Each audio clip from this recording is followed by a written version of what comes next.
Hello students, welcome again. तो last lecture में आप लोगों ने क्या सीखा? आप लोगों ने सीखा ई नॉट सेल कैसे निकालें। अगर आप लोग ई नॉट सेल निकालना सीख गए हैं तो अब टाइम आ गया है कि हम लोग सीखें कि ई सेल कैसे निकालें। ई सेल का मतलब कि सेल का electrode potential in given concentration, किसी भी कंसंट्रेशन में सेल का इलेक्ट्रोड पोटेंशियल कैसे निकालें। अब आप सोच रहे होंगे इसका क्या मतलब हुआ। असल में जब मैं कहता हूँ ई नॉट सेल, जब मैं कहता हूँ ई नॉट सेल तो इसका मतलब है standard electrode potential of the cell. मतलब सेल का electrode potential for 1 molarity concentration. जो हमारे इलेक्ट्रोलाइट्स हैं वो 1 मोलरिटी के होते हैं। इस कंडीशन में जो प्रेशर है वो 1 बार होता है, जो टेम्परेचर है वो 298 केल्विन होता है। ठीक है, तो अगर 1 मोलरिटी का कंसंट्रेशन का इलेक्ट्रोलाइट लिया जाएगा, 298 केल्विन टेम्परेचर होगा। ठीक है, तो ऐसे सारे कंडीशन के लिए मैं आपको थोड़ा नोट करके दिखाता हूँ। इसका मतलब होता है 1 मोलर इलेक्ट्रोलाइट।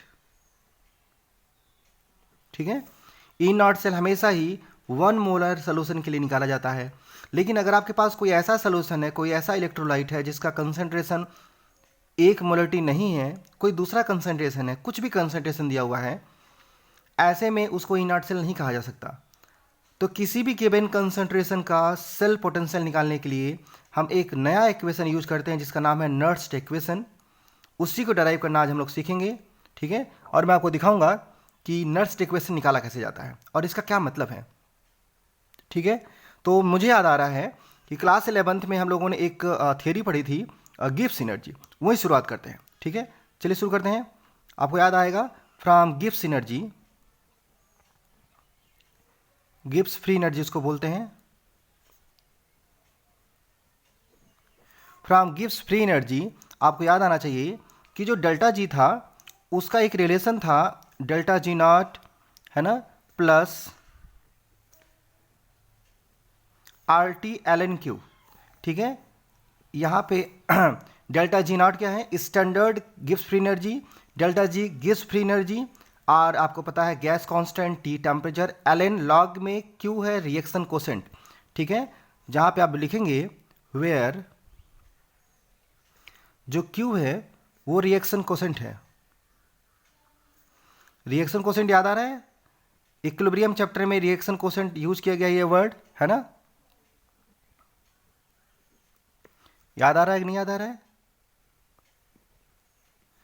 Reaction quotient. ठीक है, तो रिएक्शन कोसेंट का मतलब होता है product of product upon product of reactants to the raise their stoichiometric coefficients. अभी इसको निकालना हम लोग सीखेंगे। ठीक है, क्यू भी कैसे लिखा जाता है मैं दिखाऊंगा। तो गिब्स फ्री एनर्जी का equation delta G nought plus R T L N Q होता है कि पहले हमें जानना पड़ेगा कि डेल्टा जी को हम किस टर्म में लिख सकते हैं कि हम ई नॉट से ला सकें। तो मैं आपको एक डिफिनेशन और सिखाता हूं। वैसे तो डेल्टा जी का मतलब होता है गिब्स फ्री एनर्जी, जिसका मतलब होता है कि मैक्सिमम वर्क डन, ठीक है, to spontaneous a given equation, given process, given reactions. ठीक है, यही सेम प्रोसेस हम इलेक्ट्रिक वर्क में भी कर सकते हैं कि अगर मैं कहूं मैक्सिमम इलेक्ट्रिक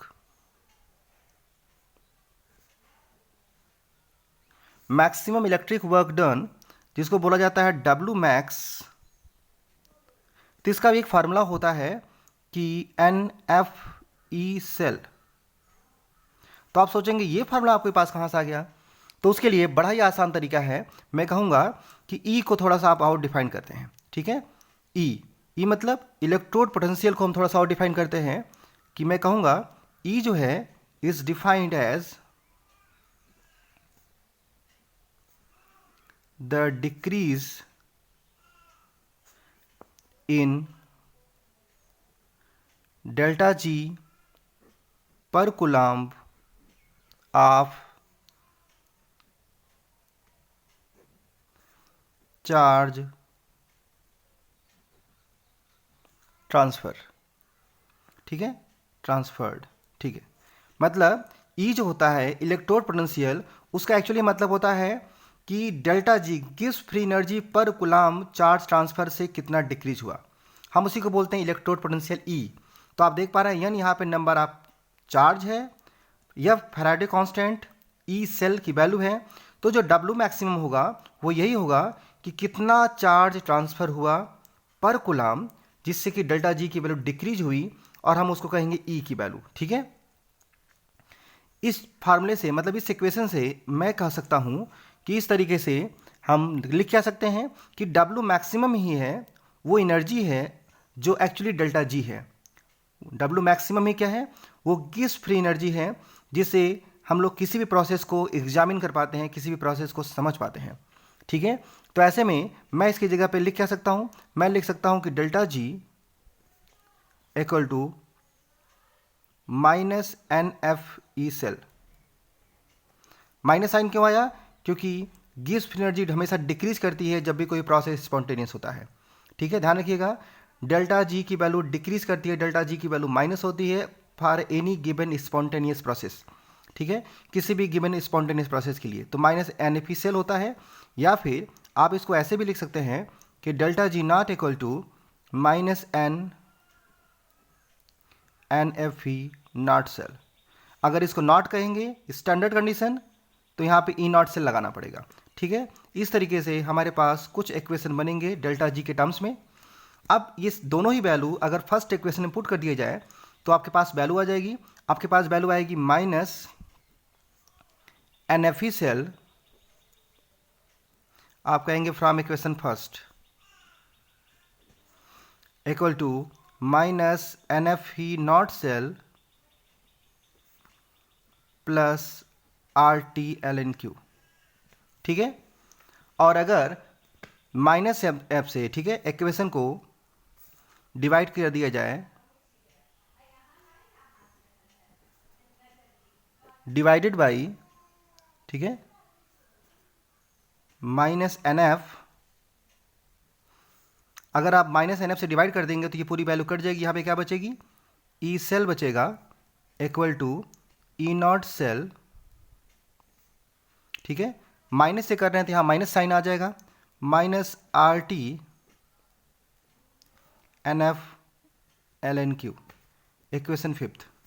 तो आप देख पा रहे हैं हमारे पास एक इक्वेशन निकल के आ गया, E cell equal to E not cell minus R T N F, ठीक है, L N Q, equation fifth. ये हम लोगों ने सिंपल गिब्स फ्री एनर्जी के इक्वेशन को डिराइव करके ही निकाला है, जहाँ पे ई सेल जो है गिवन कंडीशन में सेल का electrode potential, E not cell standard condition में सेल का इलेक्ट्रोड पोटेंशियल, आर आपको पता है, टी पता है क्या होता है, n number of electron transferred, या Faraday constant, L N log के लिए लिखा गया, नेचुरल लॉग के लिए, जिसे मैं कन्वर्ट करके लॉग 10 बेस में कन्वर्ट करूंगा। तो आपको याद आएगा कि हम लोगों ने इसको पढ़ा हुआ है कि जब log 10 बेस में कन्वर्ट करते हैं तो एक छोटा सा वैल्यू यूज करते हैं, आपको शायद याद होगा 2.303 वाला, याद आया, तो ये हो जाएगा 2.303 आर टी log क्यू, और यहाँ पे लगा रहेगा एन एफ। ठीक है, इक्वेशन 6। तो हमारे पास फार्मूला क्या बना, E cell equal to E not cell minus 2.303 R T upon N F log Q आ गया। ठीक है, अगर मान लीजिए हमारा कंसंट्रेशन अलग है लेकिन आर की वैल्यू तो कांस्टेंट होती है, आर की वैल्यू आपको जो पता है, आर की वैल्यू होती है इस कंडीशन में 8.314, ठीक है, जूल पर केल्विन पर मोल, क्योंकि एनर्जी की वैल्यू जूल में हम लोग लेते हैं, गिब्स फ्री एनर्जी की वैल्यू टेम्परेचर केल्विन में है, और इलेक्ट्रॉन ट्रांसफर पर मोल होता है, तो इसलिए जूल पर केल्विन पर मोल आर की वैल्यू हो गई। अगर टी की वैल्यू हम लोग 298 केल्विन टेम्परेचर ही लेते हैं, ये इसलिए क्योंकि हमारा कोई भी electrochemical cell normally room temperature पर ही वर्क करता है। फैराडे की वैल्यू आपको पता होगा, फैराडे कांस्टेंट होता है 96487, ठीक है, और इस तरीके से अगर ये तीनों वैल्यू यूज करेंगे, तीनों वैल्यू पुट कर देंगे, तो जो इक्वेशन हमारा है वो थोड़ा सा फिर से कन्वर्ट हो जाएगा ई सेल में ई नॉट सेल माइनस 0.059, ये मैंने सॉल्व करके रखा हुआ है। ठीक है, आर की वैल्यू, टी की वैल्यू, एफ की वैल्यू मैं यूज कर रहा हूं। ठीक है, तो 0.059 हो जाएगा अपॉन एन लॉग क्यू हो जाएगा। ठीक है, लॉग क्यू ध्यान से देखिए, ये आपका नर्स्ट इक्वेशन का मोस्ट डिराइव्ड फॉर्म है और ये भी नर्स्ट इक्वेशन का ही फॉर्म है, आप देख पा रहे हैं, ठीक है। तो नर्स्ट इक्वेशन का जो डिराइव्ड फॉर्म है वो है E cell equal to E not cell minus 2.303 R T upon N F log Q. Most derived form E cell equal to E not cell minus 0.059 upon N log Q. Actually numerical के लिए इसी equation का use करेंगे आप लोग, ठीक है। यही नर्स्ट इक्वेशन का न्यूमेरिकल फॉर्म है जिससे आप न्यूमेरिकल लगाने वाले हैं। मैं इसको थोड़ा सॉल्व करके दिखाता हूँ कि एक्चुअली इसका यूज कैसे करते हैं, ठीक है। मैं एक एग्जांपल लेके इसको लिख करके दिखाता हूँ तो आपको शायद समझ में आए, थोड़ा अच्छे से क्लियर हो, ठीक है। ठीक है, चलिए चलते हैं। मान लीजिए हमारे पास, आपको पता है, मैं एग्जांपल लूंगा डेनियल का, फॉर डेनियल सेल, ठीक है। डेनियल सेल के लिए आपको शायद याद आ रहा होगा कि हम लोग जिंक को ऑक्सीडाइज करते हैं +2 इलेक्ट्रॉन, कॉपर को रिड्यूस करते हैं, मैं ये सब बताया हुआ हूँ कॉपर के फॉर्म में। और ऐसे में हमारे पास आता है कि zinc plus copper +2 electron cancel हो जाएंगे, आपको पता है, जिंक +2 और कॉपर। अब मैं आपको याद दिलाऊं कि कोसेंट लिखने के लिए हमेशा ही एक्वस फॉर्म या गैसियस फॉर्म का यूज किया जाता है। एक्वस फॉर्म या गैसियस फॉर्म, सॉलिड या लिक्विड फॉर्म के लिए वैल्यू, जो कंसंट्रेशन की वैल्यू है वो यूनिटी ली जाती है। इसलिए देयरफॉर जो Q की वैल्यू होगी वो Q की वैल्यू कितनी हो, क्या हो जाएगी, प्रोडक्ट जिंक +2 है अपान कॉपर +2, और जो N की वैल्यू हो जाएगी नंबर ऑफ इलेक्ट्रॉन ट्रांसफर्ड, जो कि कितने हैं, 2 हैं। तो ऐसे में नर्स्ट इक्वेशन क्या बनेगा, नर्स्ट इक्वेशन बनेगा E cell equal to E not cell minus 0.059, N की जगह पे 2 हो जाएगा, और लॉग जिंक +2 का कंसंट्रेशन अपान कॉपर +2 का कंसंट्रेशन, ठीक है। ये इक्वेशन हो जाएगा आपका, मान लीजिए 7th। तो जो 7th इक्वेशन है ये नर्स्ट इक्वेशन है form of Daniell cell. Daniell cell के लिए नर्स्ट इक्वेशन का फॉर्म है, आप देख पा रहे हैं। अगर ई नॉट सेल की वैल्यू, जो कि आपको याद भी होगा इसका, अगर ई नॉट सेल की वैल्यू यहाँ रख दूँ तो जिंक और कॉपर के किसी भी कंसेंट्रेशन के लिए आप सेल पोटेंशियल निकाल सकते हैं, जिंक और कॉपर के किसी भी, ठीक है, कंसेंट्रेशन की वैल्यू के लिए। कोई भी एग्जांपल लेकर के आप इसको समझ सकते हैं। मैं एक एग्जांपल आपको और समझाऊंगा, देखिए इसको। मेरे पास एक क्वेश्चन है, निकल और सिल्वर के इलेक्ट्रोड्स हैं, आप देख पा रहे हैं। हम लोग निकल और सिल्वर के इलेक्ट्रोड के लिए नट्स इक्वेशन लिखना सीखेंगे। पहले आप सिर्फ नट्स इक्वेशन लिखना सीखिए, उसके बाद हम लोग नट्स इक्वेशन पर न्यूमेरिकल लगाना सीखेंगे, ठीक है। तो निकल है, निकल के लिए आप देख रहे हैं निकल का ऑक्सीडेशन हो रहा है, तो निकल +2 2 इलेक्ट्रॉन रिलीज करेगा, जबकि सिल्वर 1 इलेक्ट्रॉन एक्सेप्ट करता है। आपको याद होगा कि इलेक्ट्रॉनों को हम लोग बैलेंस करते हैं और उसके लिए आप 2 से मल्टीप्लाई कर देंगे। 2 से मल्टीप्लाई करेंगे तो ये फार्मूला हो जाएगा निकल 2Ag प्लस गिव्स आउट निकल +2 और प्लस सिल्वर। तो Q की वैल्यू कैसे निकालेंगे आप, Q की वैल्यू जो होगी वो आपको याद होगा कि प्रोडक्ट का कंसंट्रेशन अपान रिएक्टेंट का कंसंट्रेशन होता है, लेकिन रिएक्टेंट के कंसंट्रेशन के साथ कोफिशिएंट लगा है 2, तो कोफिशिएंट लगाना नहीं भूलेंगे। एन की वैल्यू अभी भी 2 बनी रहेगी।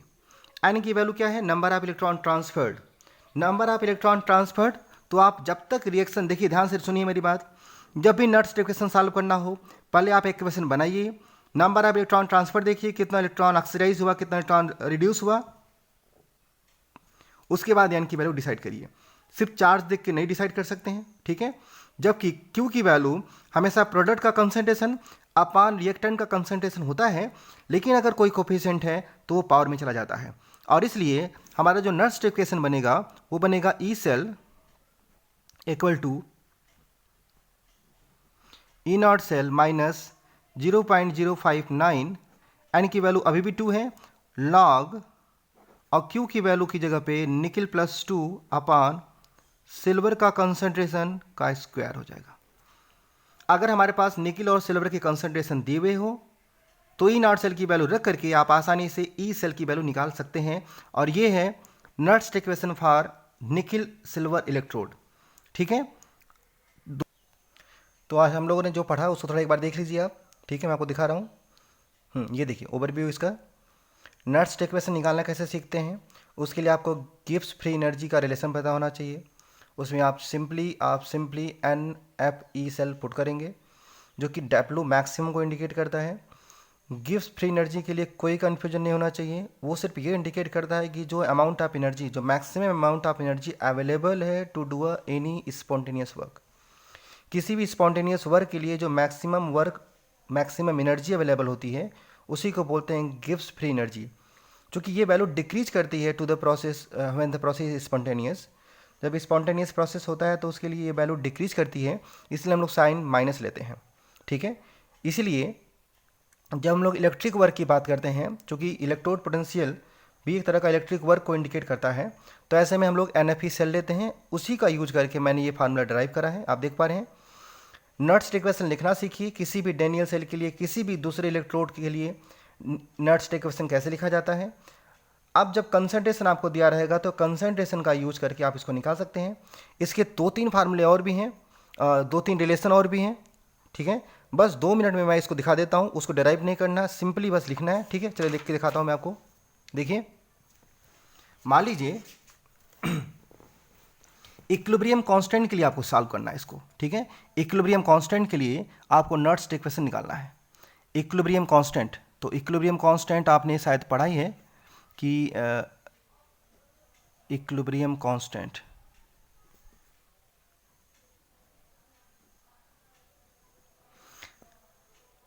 And nuts equation.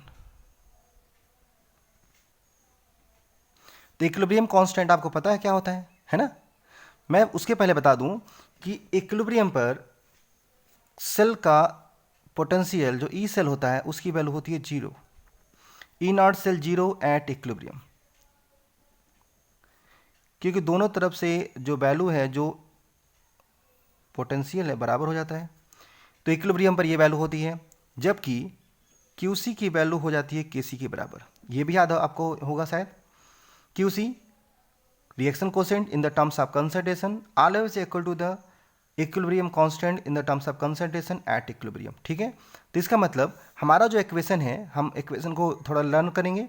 हमारा इक्वेशन है, वी नो दैट कि ई सेल इक्वल टू होता है ई नॉट सेल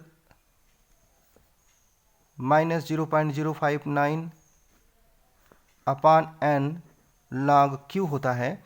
तो ई सेल की वैल्यू 0 हो जाएगी और E not cell minus 0.059 upon n log Q की जगह पे log क्या हो जाएगा, KC हो जाएगा, ठीक है। तो ये पूरी वैल्यू, थोड़ा आप इसको थोड़ा सॉल्व करेंगे, ये पूरी वैल्यू आप इधर भेज देंगे तो वैल्यू क्या हो जाएगी, ई नॉट सेल इक्वल टू हो जाएगा 0.059 अपॉन n log KC, ठीक है। ये इक्विलिब्रियम कांस्टेंट और ई नॉट सेल के बीच में रिलेशन है। नट्स इक्वेशन से इसको डिराइव करते हैं, ठीक है। ध्यान रखिए, स्टैंडर्ड इलेक्ट्रोड पोटेंशियल जो है वो कभी 0 नहीं होता, ठीक है। ये मत सोचिएगा कि इसको 0 क्यों नहीं लिखा गया। अगर आपको KC निकालना है तो लॉग इधर चला आएगा और एंटी लॉग लेना पड़ेगा आपको। तो इस क्वेश्चन को लगाने के लिए आपको एंटी लॉग लेना पड़ेगा, ठीक है। एक रिलेशन ये भी है। हम लोग इक्वेशन कहाँ तक पहुँचे थे, इक्वेशन 7th, इक्वेशन 8th हो जाएगा ये। एक और इक्वेशन है मेरे पास, थोड़ा उसको भी हम लोग सॉल्व करेंगे। pH का रिलेशन भी होता है ई सेल के साथ, pH एंड ई सेल बड़ा ही इंपॉर्टेंट है, क्योंकि जब भी आपको pH निकालना होगा या pH की हेल्प से ई सेल निकालना होगा तो उसके लिए ये फार्मूला या ये इक्वेशन यूज करना पड़ेगा आपको। थोड़ा देखिए आपको। अब आप जानते हैं कि जो pH होता है वो pH एक्चुअली होता है माइनस log H+ कंसनट्रेशन, आपको पहले से पता होगा। H+ कंसनट्रेशन, अगर H+ को आप रिडक्शन के फॉर्म में लिखेंगे तो आप कहेंगे 2H+, 2 electron gives out H2, ठीक है। गैसियस फॉर्म में होता है, आपको याद होगा, ठीक है। और अगर आप ई सेल निकालना इसके लिए निकालेंगे तो आप कहेंगे E cell equal to E not cell minus 0.059 upon n। तो n की वैल्यू यहाँ पे 2 इलेक्ट्रॉन होगी 2 log, और log क्या रखेंगे आप, प्रोडक्ट जो है इसके लिए हो जाएगा PH2, प्रेशर की फॉर्म में है, ठीक है, और H प्लस की जो वैल्यू है वो हो जाएगा स्क्वायर की फॉर्म में, ये देखिए, ठीक है। अगर आप सोच रहे हैं कि एक ही इक्वेशन को लेकर के मैंने कैसे सॉल्व किया, तो मैं बता दूं रिडक्शन और ऑक्सीडेशन दोनों के टर्म्स में H2 को लिखा जा सकता है, और दोनों के लिए इलेक्ट्रोड पोटेंशियल की वैल्यू 0 बनी रहती है, स्टैंडर्ड वैल्यू है ना। तो थोड़ा जब इसको सॉल्व करेंगे तो आपको याद होगा कि E0 सेल की वैल्यू 0 होती है हाइड्रोजन के लिए, है ना, -0.059 अपॉन 2 log, और प्रेशर स्टैंडर्ड कंडीशन में हम लोग 1 एटमॉस्फेयर लेके चलते हैं, या नॉर्मल कंडीशन में भी, क्यों, क्योंकि जब भी हम लोग किसी सेल को हम लोग डिराइव करते हैं या सेल को हम लोग रन कराते हैं, तो जनरली उस कंडीशन में प्रेशर 1 एटमॉस्फेयर माना जाता है। तो इसकी वैल्यू हो गई 1। H प्लस की वैल्यू, थोड़ा और इसको सॉल्व करेंगे तो ई सेल,